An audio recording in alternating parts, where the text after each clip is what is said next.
One of the best additions in Revit 2025 is the Splice option. With this tool, you can easily determine the cutting points of rebars and splice locations in 3 ways. Remember, if you found this tutorial helpful, be sure to subscribe and like the video to support us, so you can see even higher quality tutorials. The first method splices the rebars in a line, connected to each other with an overlap length. In this method, 3 states, middle, initial, and secondary end, can be selected, determining the position of the splice relative to the splice line. The second method is end-to-end, where essentially the rebars are cut at the splice location. The third method creates splices in a line with a specified distance between each other. Similar to the first method, there are 3 states: middle, initial end, and secondary end. One of the best additions in Revit 2025 is the Splice option. With this tool, you can easily determine the cutting points of rebars and splice locations in 3 ways.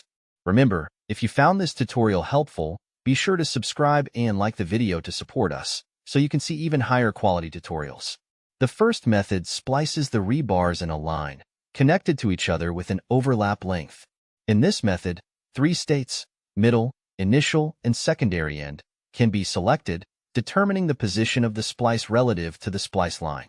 The second method is end-to-end, where essentially the rebars are cut at the splice location. The third method creates splices in a line with a specified distance between each other.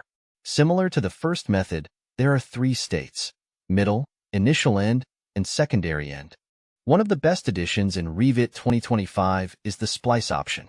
With this tool, you can easily determine the cutting points of rebars and splice locations in 3 ways. Remember, if you found this tutorial helpful, be sure to subscribe and like the video to support us, so you can see even higher quality tutorials. The first method splices the rebars in a line, connected to each other with an overlap length. In this method, 3 states, middle, initial, and secondary end, can be selected, determining the position of the splice relative to the splice line. The second method is end-to-end, where essentially the rebars are cut at the splice location.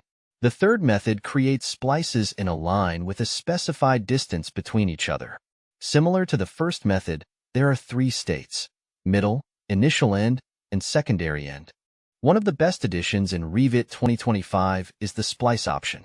With this tool, you can easily determine the cutting points of rebars and splice locations in 3 ways. Remember, if you found this tutorial helpful, be sure to subscribe and like the video to support us, so you can see even higher quality tutorials. The first method splices the rebars in a line, connected to each other with an overlap length. In this method, 3 states, middle, initial, and secondary end, can be selected, determining the position of the splice relative to the splice line. The second method is end-to-end, where essentially the rebars are cut at the splice location. The third method